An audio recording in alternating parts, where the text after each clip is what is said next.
Have you ever wondered? Ever wondered? Hi, I'm Carleen Cross, best-selling author, teacher, and television producer.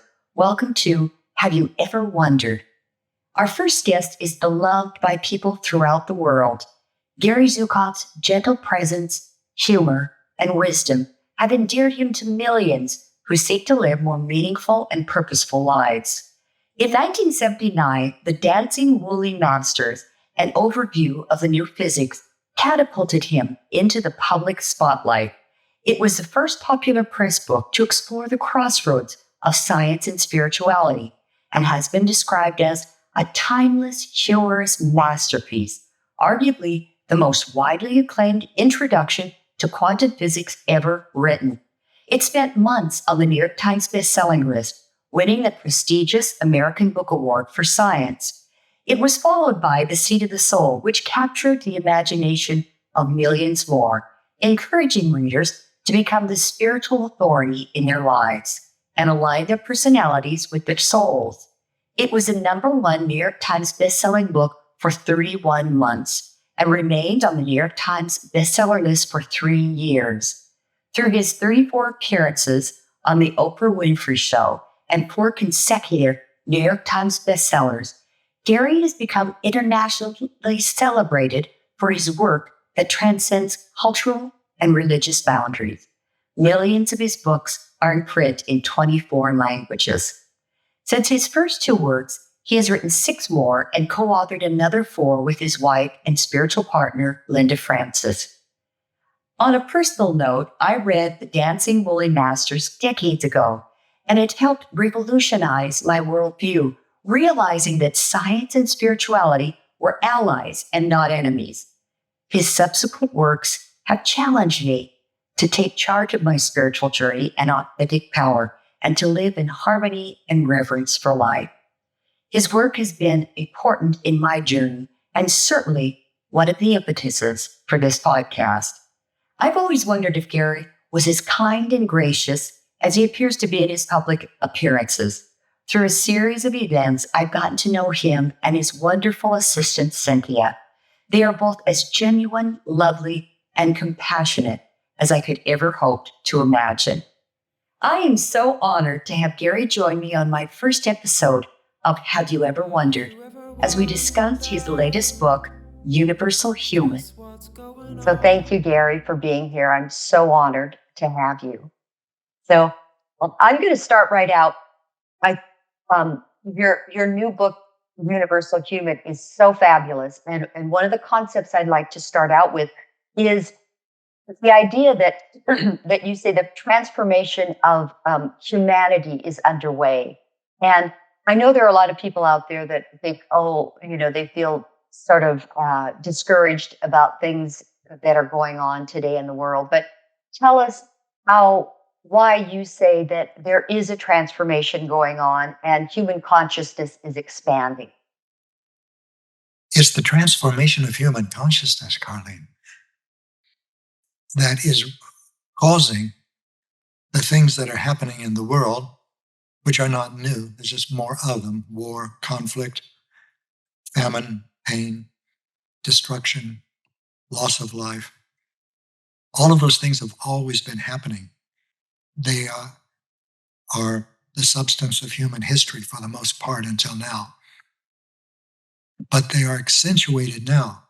They are everywhere because there is a transformation in human consciousness that is now occurring, and is happening very fast, within 3 human generations.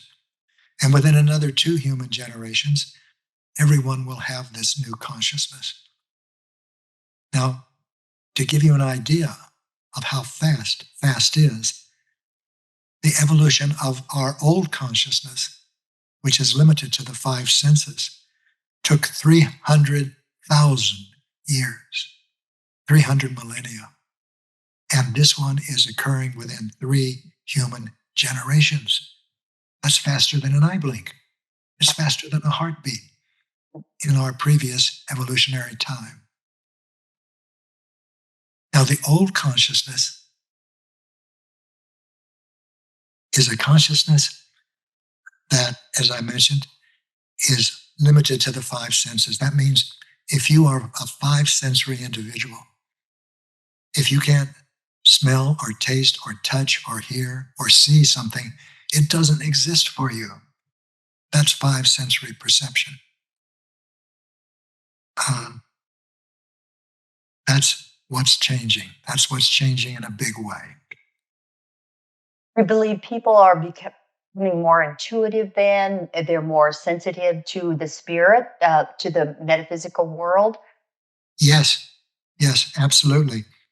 We're not limited to the five senses any longer. Let me give you an example of a five-sensory question. Maybe you've had the thought, I think I'm more than a mind and a body. I think I'm something more. That is a five-sensory question.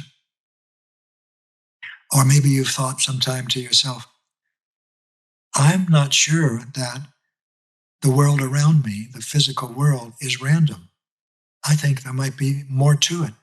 I think it might be meaningful. I think there might be messages in it for me, not about the world, but for me, to me. That is a multisensory inquiry. And if you've ever had the thought, I'm not sure the universe is dead and vast and cold and merciless and lifeless, I think it may be wise and compassionate and alive. That is also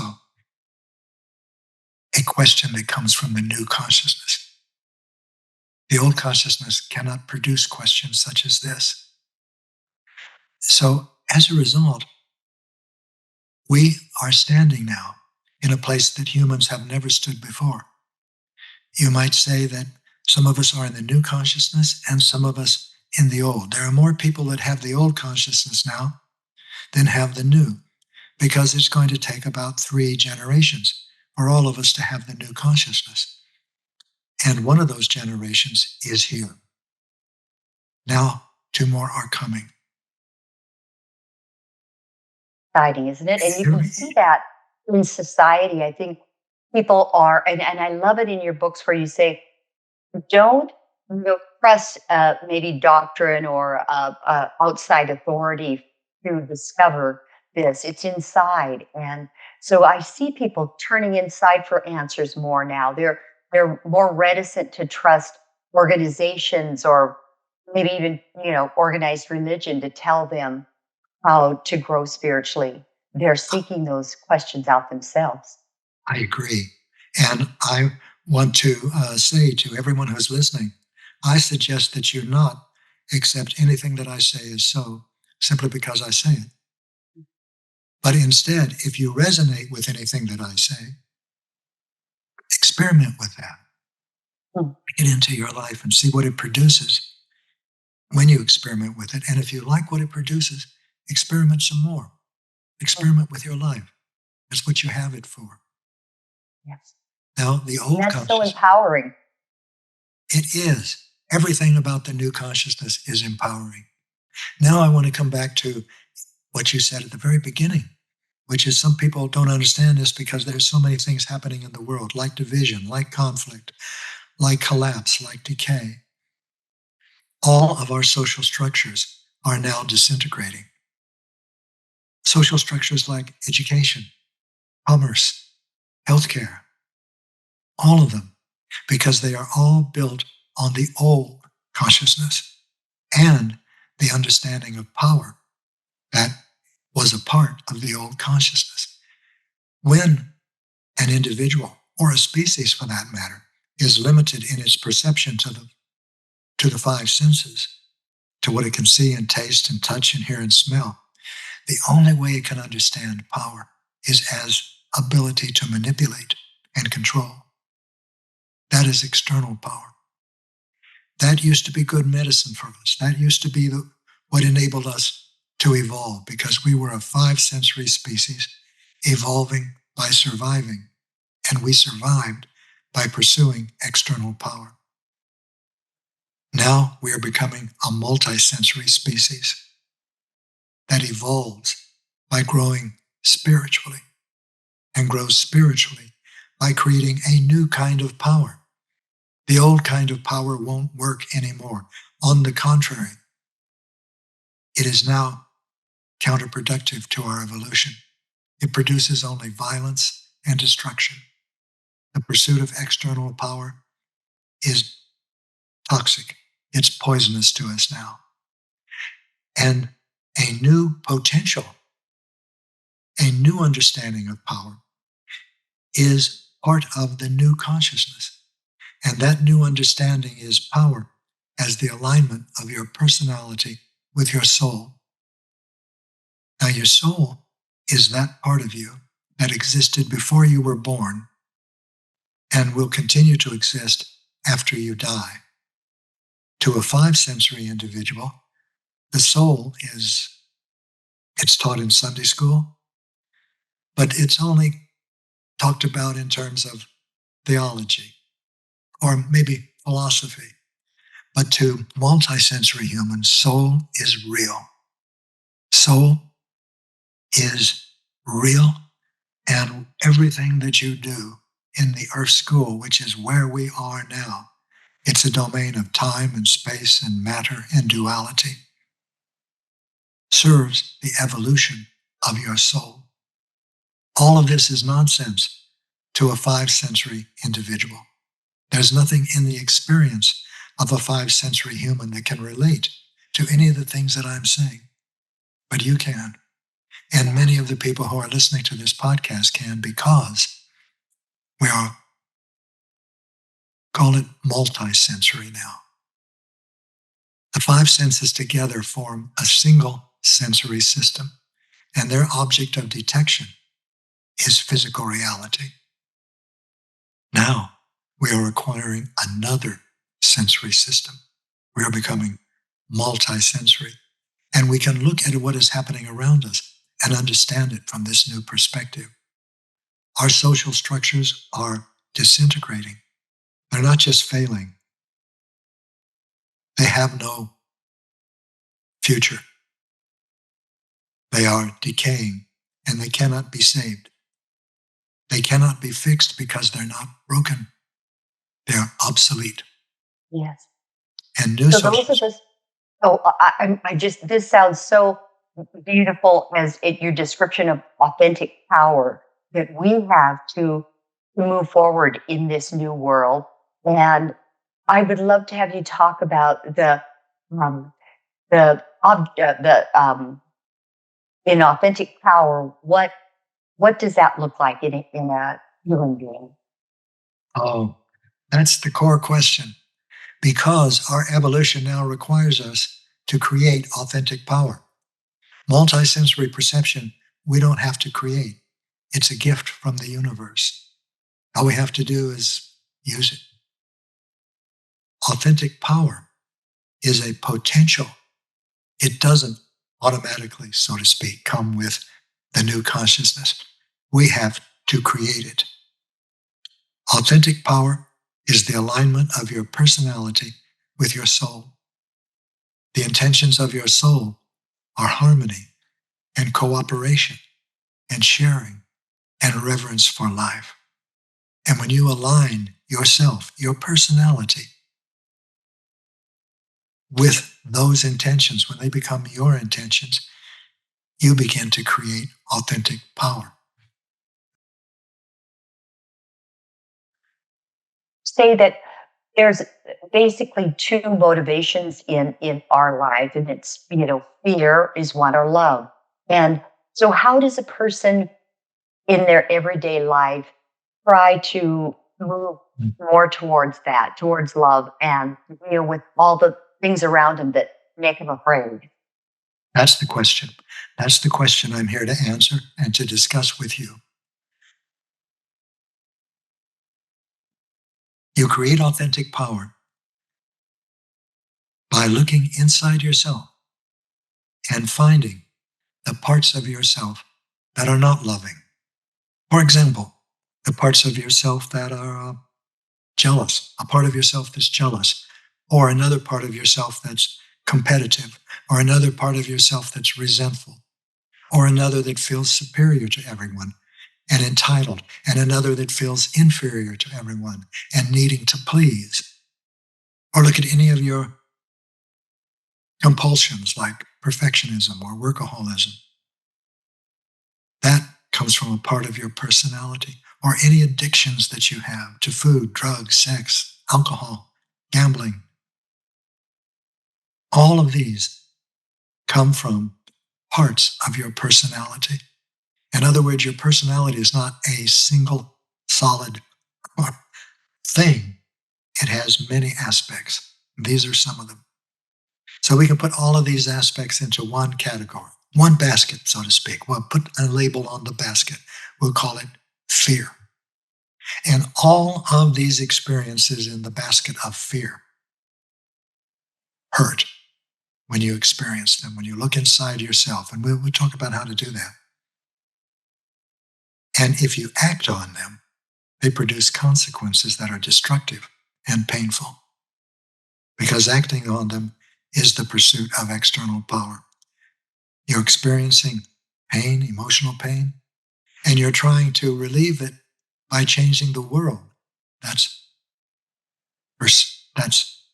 external power. And that is now destructive. I love what you say, Jerry, about, and I've used this since I read this incredible book, that when look inside yourself and see how you're feeling when you're facing a circumstance, a situation. If you feel love, if you feel forgiveness, then that's the thing to go for. If you feel anger and you're tightened up inside, so the body will tell you, right, which path. That's exactly right, Carlene. You look inside. That's emotional awareness, and you need to develop it. But looking inside to see how you're feeling doesn't mean looking inside and saying, "Oh, I feel great today," or "I'm feeling a little, down or sad." That's not emotional awareness. When you look inside yourself, you look in your certain areas of your body. For example, your throat, or your chest, or your solar plexus area. And what you're looking for are physical sensations. And if you're experiencing fear, those physical sensations will hurt. They'll be aching or throbbing or contracting or stinging or stabbing. And if you encounter any of those in your energy processing centers, and these are just 3 of them, you know that fear is active in you. And when you look at the thoughts that that part of your personality is thinking, they'll be comparative and judgmental. I could never do that. I'm not that good. Or of course I can do that. I've been doing that already. I've been doing it all my life. Or she's so stupid. Or I'm so stupid. Thoughts like that. These come from frightened parts of your personality. And it's good to be able to recognize them, because if you act on them, as I've said, you will create painful and destructive consequences for yourself. Now, what happens when you look inside, and in the same energy processing centers, you feel good feeling physical sensations, the kind that you want more of. And if you look at the thoughts that this part of your personality is thinking, there'll always be parts of gratitude, or thoughts of gratitude or appreciation or caring or contentment or awe of the universe. So these are, let's call them loving parts of your personality. Put them in the loving basket. So now we've got a basket of fear-based parts of your personality, anger, jealousy, resentment, and a basket of love-based parts of your personality, contentment, appreciation, gratitude, patience. When you can recognize these different aspects for what they are, parts of your personality, then you can take a step back from them.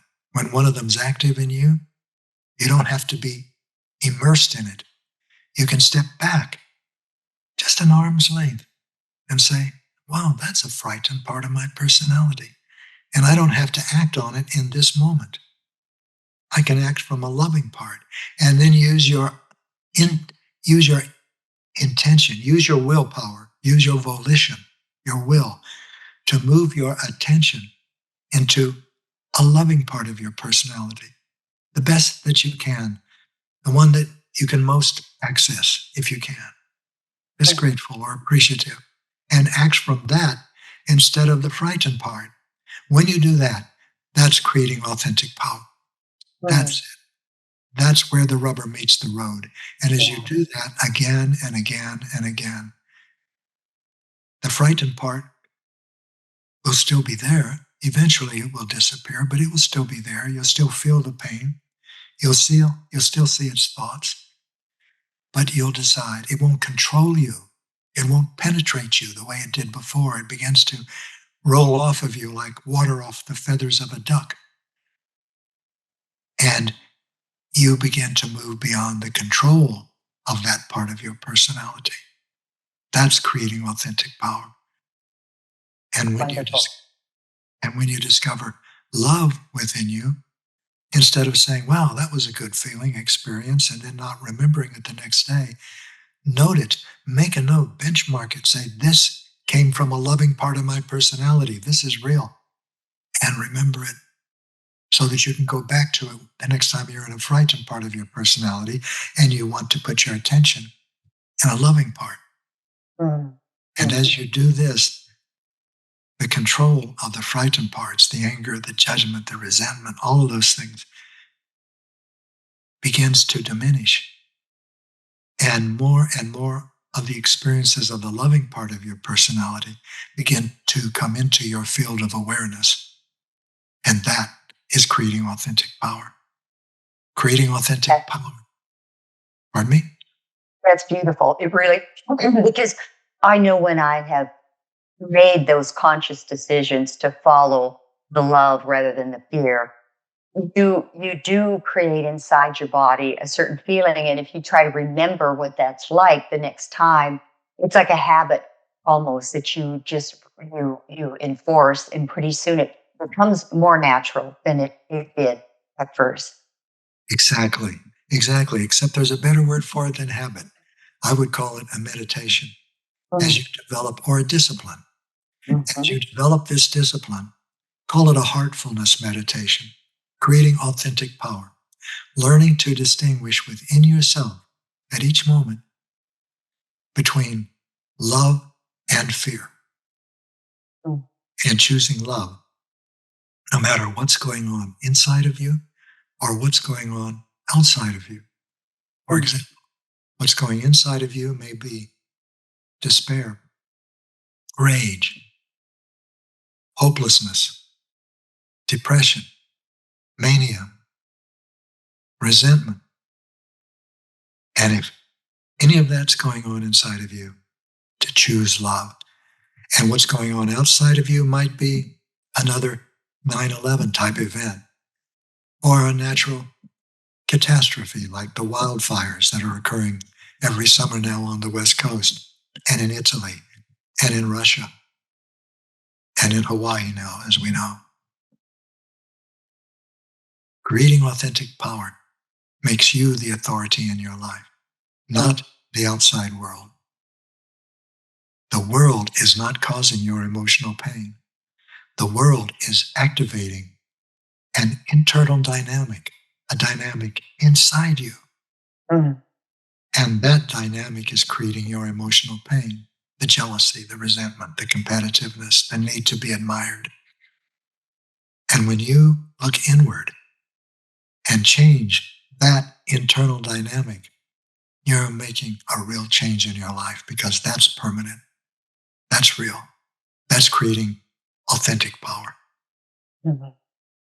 And we can change the world. I mean, you talk about there's universal light that constantly flows through us. And if we tap into that, and also that connects us to one another as well. And what a beautiful thought that we're not here to compete or to win or to, dominate, but to cooperate and to love one another. I'd love to have you talk a little bit about that universal light. Let's go back to the love basket and the fear basket. Okay. Everything in the love basket is real. Gratitude, that's real. Appreciation, that's real. Patience, contentment, awe of the universe. Those are real. Everything in the fear basket is illusion. Every painful emotional experience is an illusion. That's why following it cannot bring you satisfaction or fulfillment or joy. The most it can bring you is temporary happiness. For example, you get a new car and you feel happy. And then after only a day or two, someone drives into your car and it bang the whole front end up. And suddenly you're not happy anymore. You're crushed. Happiness depends upon what happens in the outside world. It depends upon what happens in the physical world. But when you create authentic power, you create joy inside yourself. And that's not dependent on the physical world. So you're becoming a master in your own life. The world, and now we're talking about the Earth School, is love. The universe is love. Now, maybe some of our listeners are saying, wait a minute, how? I've got an aunt who's got cancer, or she died of cancer. I've got a child that is crippled. I've got painful experiences. How can that be love? That's the question to hold on to.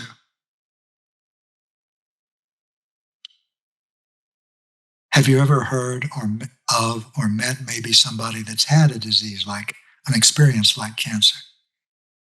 And they can tell you, that was painful. It was horrible. All I wanted to do was win that battle. I wanted to stay alive. I wouldn't repeat that for anything unless I had to.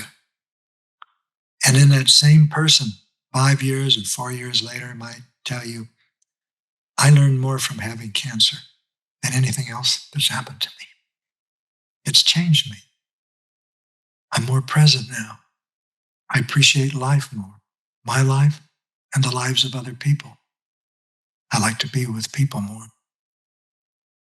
Well, you might know someone like that. It might not have been cancer. It might have been an accident. It might have been a crippling effect, a crippling that happened. But you don't have to have cancer and wait 4 or 5 years to realize that there was a gift in that. You can look at what's happening in your life now, right now, and look at it as a gift. And really look at it. What can I learn from this? What can I learn, not from the cancer? What can I learn from my experiences? What can I learn about my reactions and my responses? When I act from a frightened part of my personality, I'm reacting. I'm acting just the way I did the last time it got activated.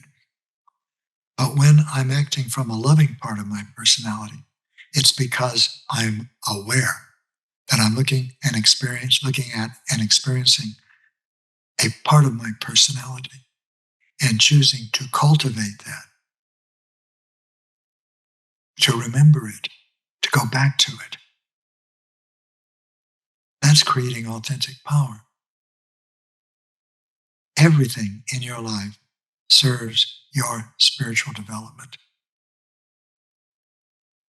And if you think it doesn't, then you are giving yourself permission to submerge yourself in a frightened part of your personality that feels lonely, sad, sorry for itself, resentful, enraged. These are all so painful, so painful. But when you are aware of them as parts of your personality that you don't need to believe, you don't need to believe. When you're in a frightened part of your personality, it feels like the whole world is like that. But it's not. It's you. It's a part of your personality, and you can challenge it, and you can move your attention into another part of your personality that comes from love, that enjoys itself, that's content, that's present, that loves people. You can make these decisions. In fact, you were born to make these decisions. What's the purpose of the Earth School then? To our spiritual evolution to learn these things, that I do have a choice when I'm up against something that's frightening. I can choose. I step back. I think in Authentic Human, you talk about take a breath, don't dive right in, and, take that power back and say, I have a choice here. I will choose love. That's right. You have a choice. Now, if you choose not to act on a frightened part of your personality, you don't get judged. You won't get sent to hell. You won't even get sent to purgatory. You just won't change. Mm. You're already in a hellish existence if your life is determined by anger or resentment or inferiority or superiority. And if you do choose to love, if you choose to act with love, you won't get rewarded. You don't get sent to heaven. You don't get special treatment. You change. You move yourself out of the painful consequences of acting in fear and into the blissful, healthy, constructive consequences of acting with love. Mm. It's your choice. It's your life. You're not doing it to please anyone, not divinity, not your mother, not your father, not your preacher, not your teacher, and not your peers. You're not even doing it to please you. Mm. You're doing it because you don't want any longer to be controlled by the painful experiences of fear. Yes. Because while you are, you cannot give the gifts that you were born to give. Mm. And that's where your joy and your fulfillment come from giving the gifts that you were born to give. And you can't do that while you're angry, while you're jealous, while you're in competition with someone, or judging them, or judging yourself. But you can do it when you're in awe of the universe. And by that, I mean the universe. Have you ever seen a mountain that's at sunset when it turns pink and then lavender and then purple and you're just awed by it?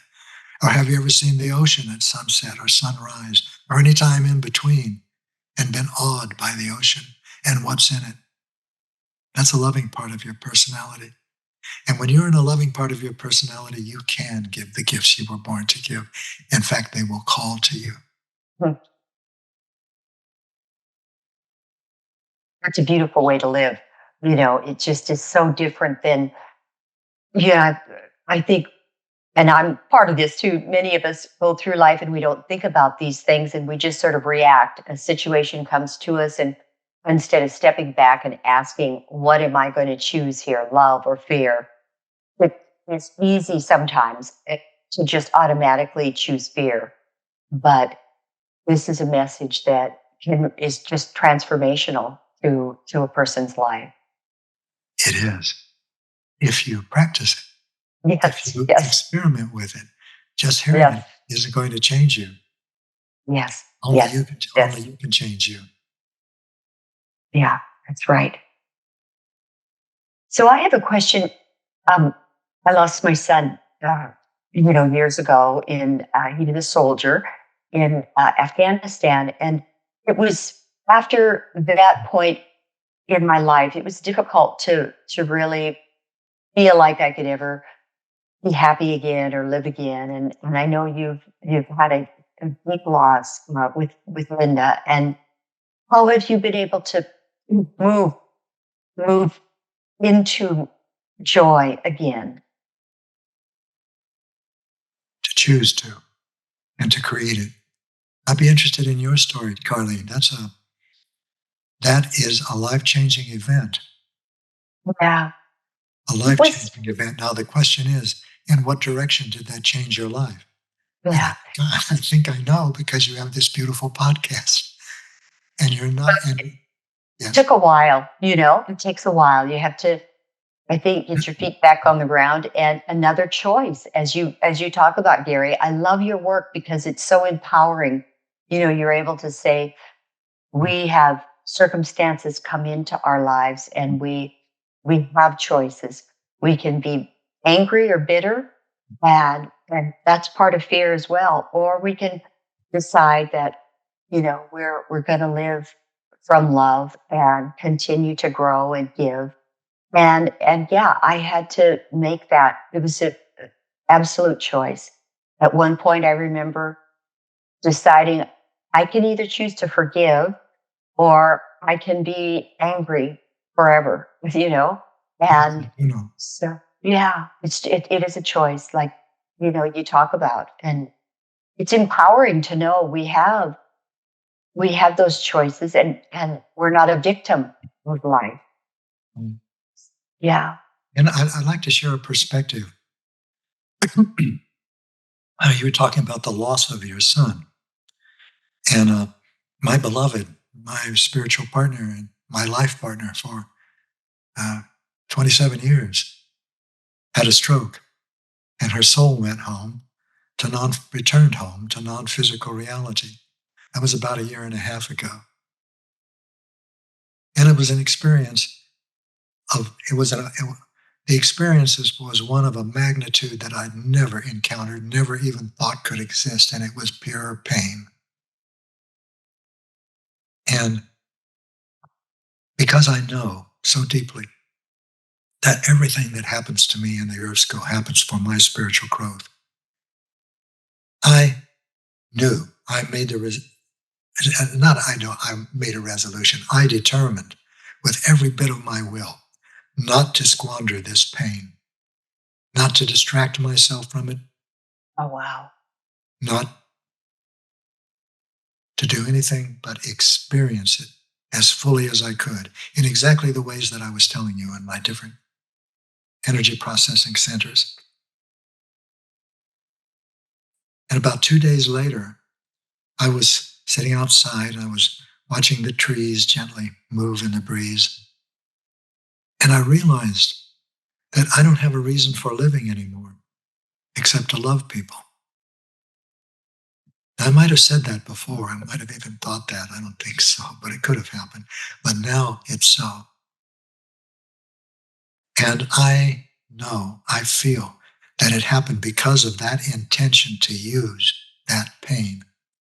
Oh, my God. That was my experience exactly. Where did this come from? I never had a thought like this. I don't have a reason for living any longer except to love people. And it's permanent. It didn't go away. It's still here. It's going to stay here. It's who I am now. Wow. And there were other changes that I couldn't have anticipated. And I'm so grateful for. And that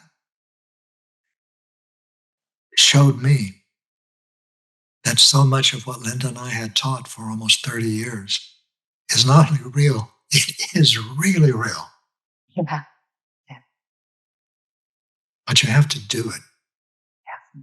Intention is everything. Mm. Like you could have become a bitter old woman, Yeah. angry at the universe, unforgiving, and resentful of other people who still have children. Mhm. But you didn't. You chose another path. Yeah. And you're benefiting everyone. Not only through this podcast, but by your energy, by who you are, by what you're thinking, by what you're contributing to the world. But you didn't have to do this. You chose it step by step. You said it was a long process. And I think I understand some of that anyway. Wow. Now, I wanted to talk a little bit about the way you put it, saying you lost your son. In my experience, when a personality dies,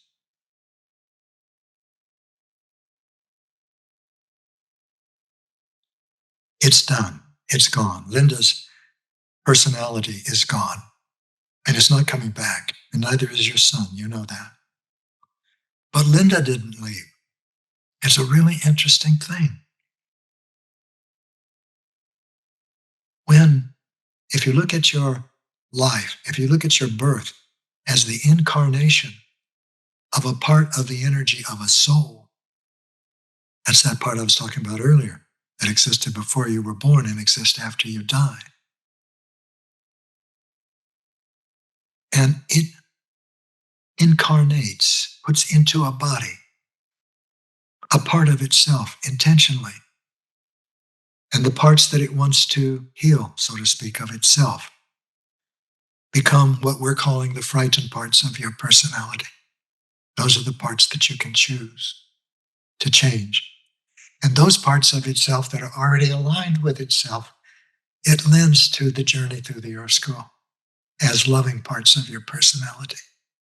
So in other words, when you're experiencing gratitude or appreciation or kindness or caring or patience or contentment, you are experiencing your soul. Authentic power is the alignment of your personality with your soul. And when you bring these experiences into your life, you are bringing the energy of your soul into your life. That is authentic power.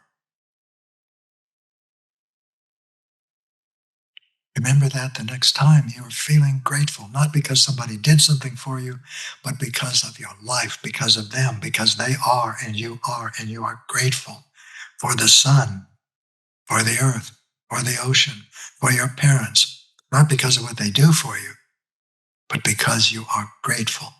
That is the energy of authentic power.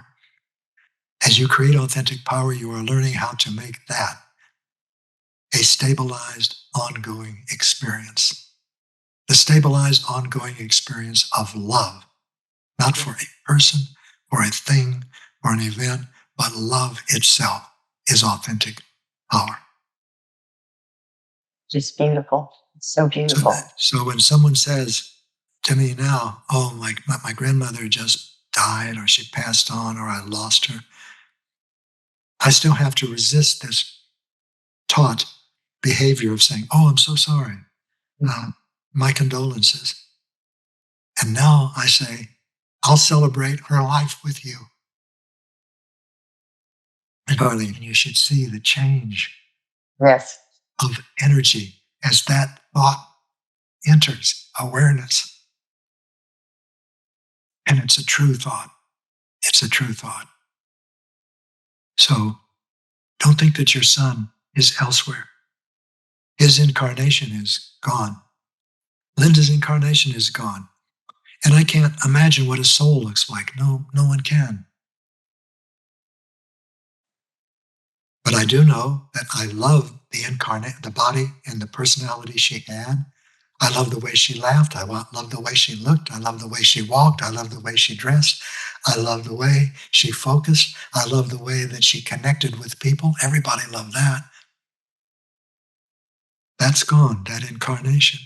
Same with your son, the way he looked, the way he laughed, the way he talked, the way he related. That's ashes and dust now. But the energy, the soul that incarnated a part of itself as your son is still here. Yes. Yes. And when I tell people this at first, I was a little reluctant to, because I thought they might think I'm off balance, or I'm hallucinating because I'm in so much grief and pain that it's wish fulfillment, trying to make Linda real again. But it's not. It's not. It's a reality. And so now I love sharing it, because there are millions of people, hundreds of millions of people, who are becoming multisensory. And they're beginning to have these experiences also, or at least open themselves to the possibility that they exist, much less that they are real. And just the fact that you open yourself just this much means you're multisensory, because a 5-sensory personality cannot open itself at all to ideas, because they're not real to it. And they may be kind, and they may be polite, and they may even say, oh, that's very interesting. Or I understand, when they don't really understand. Yeah. Because 5-sensory people are kind too. You don't have to be authentically powerful to be kind. When you share these ideas and I share these ideas, for me, it's with the intention that they will support people. Not because I want to change anybody or convert anybody or proselytize anybody to my way of thinking. I've already asked you to not do that, to not believe anything that I say because I say it. But because if you resonate with it, experiment with it. Take it home. Spend time in that thought, at that time in that insight you had, and see where it takes you, where you take yourself. Yes. That is beautiful, Gary. Um, I want to ask you about the book that you're writing now. Tell us if you'd like to. I don't know. Some authors don't want to divulge any of what they're doing, but if you would like to, I'd like to give you time to. I intend to divulge everything that I'm doing. Our interactions form the basis of our spiritual growth.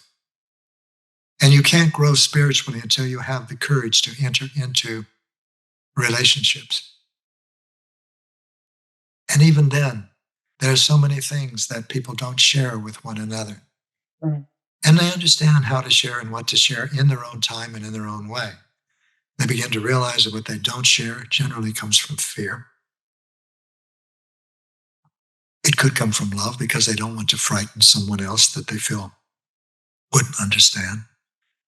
And generally, the things that they want to share come from love, although fear is powerfully magnetic. When you're in a frightened part of your personality, it wants to tell people why it's sad, why it's depressed, why it's not going to change.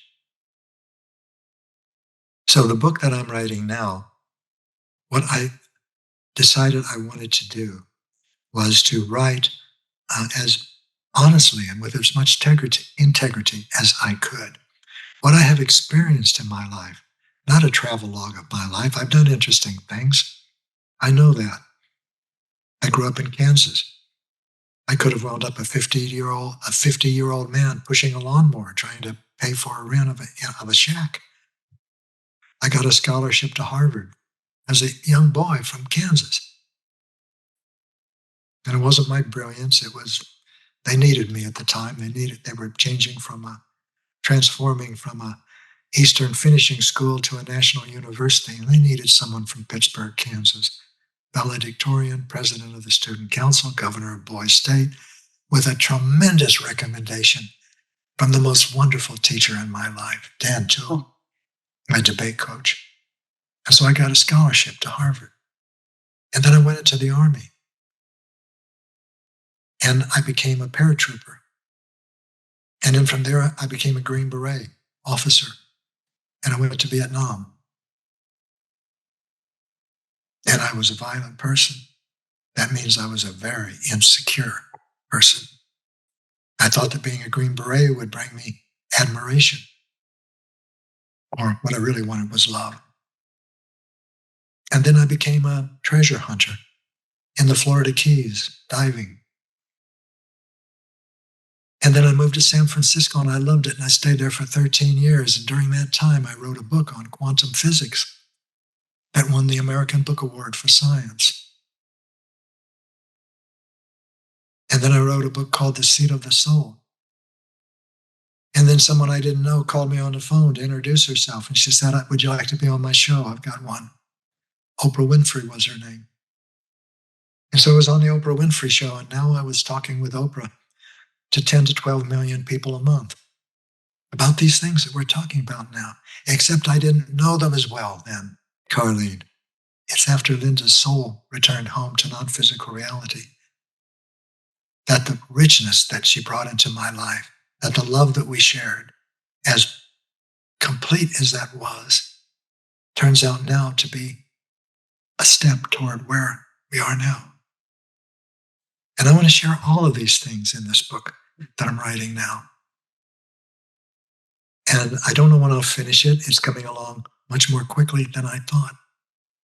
I would say I'm about halfway through it in terms of the number of chapters I think the book might have, but I don't know how long it'll take to write them. Usually it takes a year and a half for a publisher to turn a manuscript into a book. So this will probably be maybe in 2026. I'll be able to hold it up and say, here it is. Take a look. Wait, I can't wait. I can't wait either. I'm really looking forward to it. Yeah. I'm grateful to you for making the offer. It's not a matter of selling books. It's not a matter of selling ideas. It's a matter of supporting one another, of being spiritual partners. That means as you begin to create authentic power, you're naturally drawn to others who, in whatever language they use, are doing the same thing. transforming themselves with their own emotional awareness and their willpower, their volition. Yes. And when you meet them, you form a spiritual partnership naturally. A spiritual partnership is a partnership between equals for the purpose of spiritual growth, which means the purpose of creating authentic power. So spiritual partners know that they have souls. Each knows he or she has a soul. They know it. Or they're open to it, or they're hearing it on this podcast and they're saying, I think I am one of those. Or I could be. Well, let me be with that. Yes. And then they know that there's a reason for their being together, spiritual partners. And that reason has to do with their souls. Yes.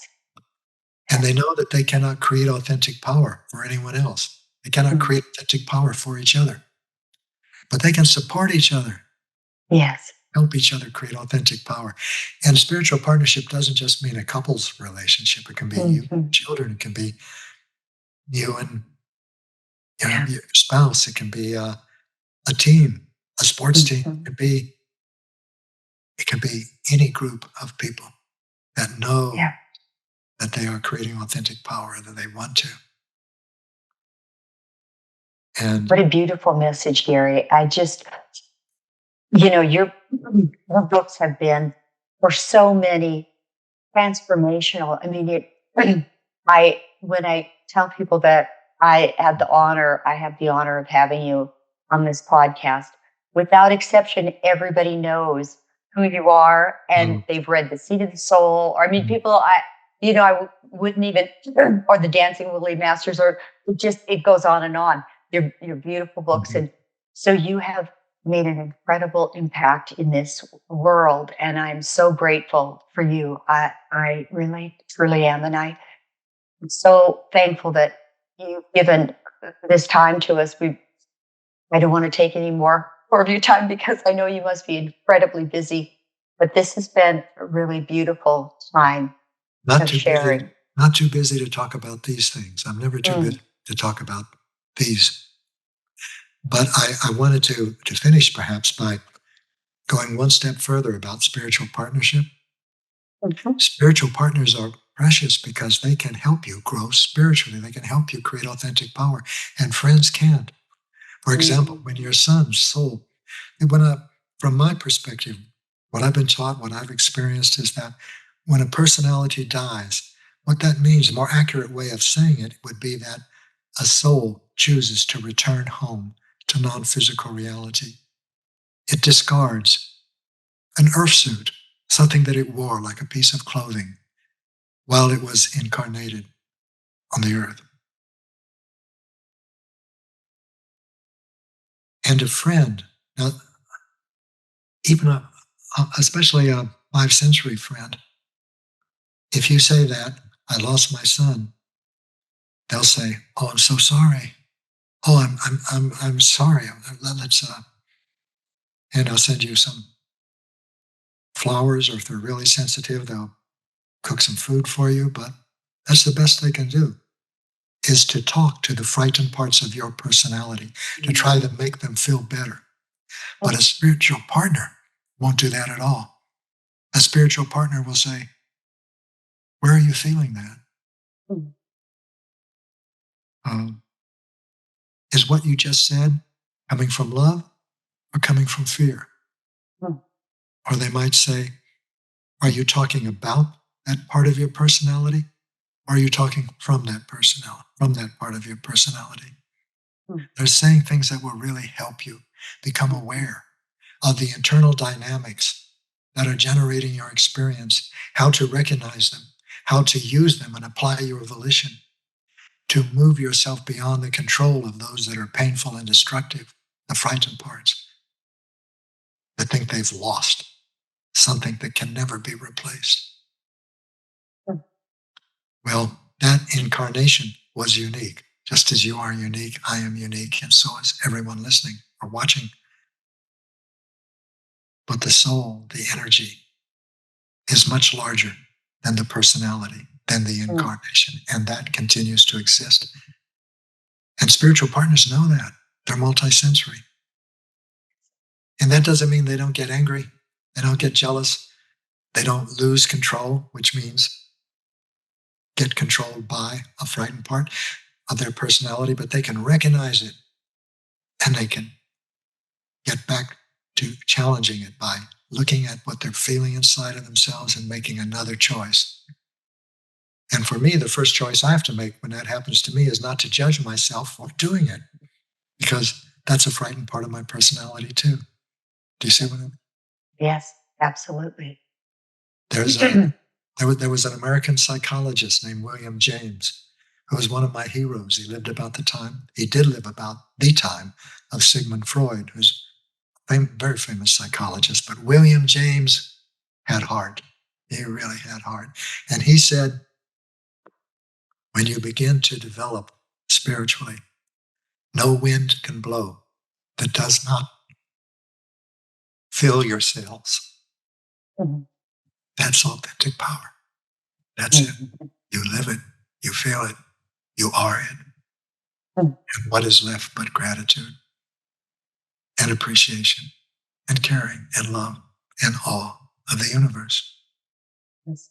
So thank you for inviting me onto your show, Carlene. I'm very grateful. Well, thank you. Thank you so much. Such incredibly beautiful words of wisdom. And I'm really appreciative that you took this time with us, Gary. So bless you. And thank you again. And we're just so delighted and that you've been with us. Thank you. You are welcome. Thanks. Thank you for watching my interview with Gary Zukov. For a link to his website and books, type in haveyoueverwonderedpodcast.com/Gary Zukov notes. I would also love to have you follow me and subscribe to this podcast there. Have you ever wondered? Ever